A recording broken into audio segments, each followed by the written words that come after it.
What if I told you that human behavior isn't random, that there's actually a hidden pattern to every decision someone makes, and once you crack the code, you can predict their next move with startling accuracy? Most people stumble through life thinking others are mysterious and unpredictable, but the truth is, we're all walking algorithms. We follow patterns so consistent that if you know what to look for, reading people becomes as simple as reading a book you've already memorized. Today I'm going to teach you the psychological framework that intelligence agencies, master negotiators, and power players have used for centuries to stay 3 steps ahead of everyone else. This isn't about becoming manipulative. It's about understanding the game that's already being played around you every single day. Let me start with a story that changed everything I thought I knew about human predictability. In 1943, a British intelligence officer named Jasper Maskelyne was tasked with an impossible mission: predict where German forces would strike next in North Africa. Instead of studying battle plans or troop movements, he did something completely different. He studied the psychology of the German commanders. He asked himself, what does this person need to prove? What are they afraid of losing? What pattern have they followed before when under pressure?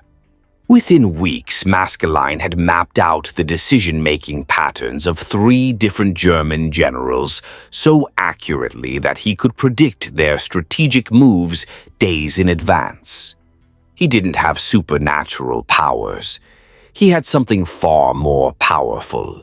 He understood that every human decision follows a predictable, psychological blueprint. Here's the foundation you need to understand. People don't make random choices.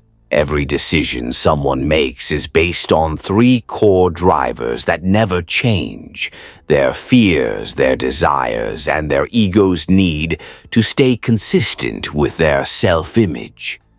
Master these 3 elements, and you can predict behavior with an accuracy that will genuinely shock you.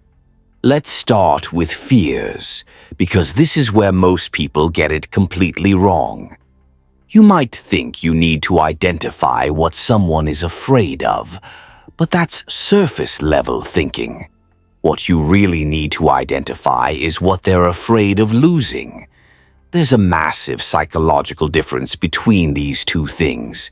Someone might not be afraid of failure in general, but they might be terrified of losing their reputation as the smartest person in the room. Someone might not fear confrontation, but they might be paralyzed by the thought of losing control over a situation. Here's how you identify someone's core loss fear in real time. Listen to what they brag about, because whatever someone constantly needs to prove is exactly what they're most afraid of losing. The person who always talks about how honest they are. They're terrified of being seen as deceptive. The person who constantly mentions how busy and important they are. They're afraid of being seen as irrelevant. Once you identify their core loss fear, you can predict how they'll react under pressure, because humans will always choose the path that protects what they're most afraid of losing.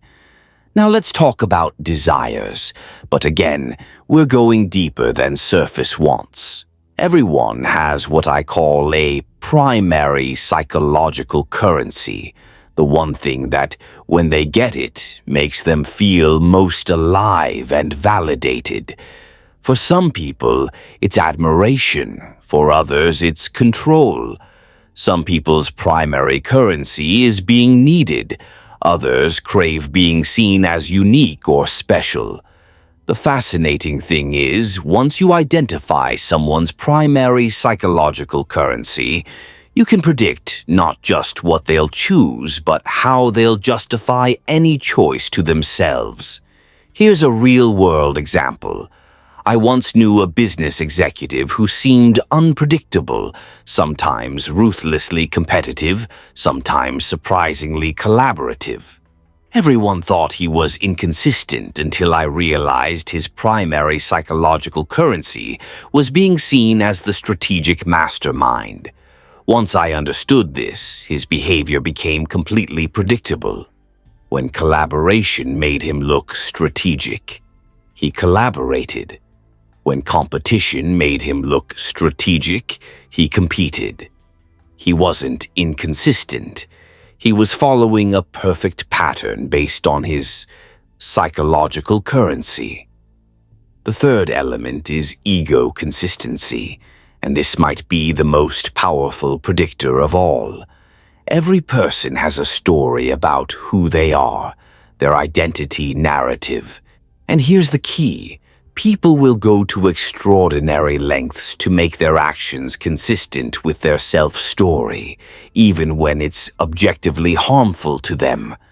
The person who sees themselves as always helpful will say yes to requests that destroy their own schedule. The person who sees themselves as never backing down will escalate conflicts that they could easily walk away from. But here's where it gets really interesting, and where you can predict someone's next move with laser precision. When someone's fear, desire, and ego consistency all point in the same direction, their next action becomes inevitable. They literally cannot choose differently without experiencing massive psychological discomfort. Let me give you the framework I use to put this all together. I call it the Pattern Recognition Protocol, and it has 4 steps that you can use immediately. Step 1. Observe their default response to stress. When someone is under pressure, their truest psychological patterns emerge. Do they attack, retreat, seek approval, or try to control the narrative? This stress response reveals their core programming. Step 2. Identify their justification language. Listen to how they explain their decisions to themselves and others. The words they use to justify their actions reveal their internal decision-making criteria. Someone who always justifies decisions by saying it's the practical thing to do has different psychological drivers than someone who says it felt right or it's what a good person would do. Step 3. Map their consistency needs. What story about themselves do they need to keep believing? Are they the victim, the hero, the rebel, the protector? Once you know their identity story, you know the role they need to play in every situation. Step 4. Find the convergence point. Look for situations where their fear avoidance, desire seeking, and ego consistency all push them toward the same action. That's where prediction becomes almost mathematical. Now here's something most people miss entirely. Timing. Even when you know someone's psychological pattern, you need to understand their decision-making rhythm. Some people are immediate reactors who make decisions based on their first emotional impulse. Others are deliberate processors who need time to align their choice with their self-image. And some people are cyclical. They follow the same sequence of emotions and thoughts before every major decision. I once worked with someone who followed the exact same pattern before every important choice. First doubt, then research, then consultation with 3 specific people, then a day of apparent indecision, then sudden confident action. Once I mapped this rhythm, I could predict not just what they would choose, but exactly when they would choose it. Here's the practical application that will change how you navigate every relationship in your life. Start tomorrow by picking one person you interact with regularly, a coworker, family member, or friend. For 1 week, simply observe using the framework I just gave you. Don't try to influence or manipulate, just watch and predict. Notice their stress responses, listen to their justification language. Identify their identity story, and pay attention to their decision-making rhythm. By the end of that week, you'll start seeing patterns that were invisible before. You'll begin to understand why they make the choices they make, and more importantly, you'll start to accurately predict their next moves. But here's what's really fascinating, and this is where ancient wisdom meets modern psychology. The Stoics understood something about human nature that we're only now proving scientifically. People don't choose their actions based on external circumstances. They choose their actions based on their internal interpretation of circumstances. And those interpretations follow predictable patterns based on fear, desire, and ego needs.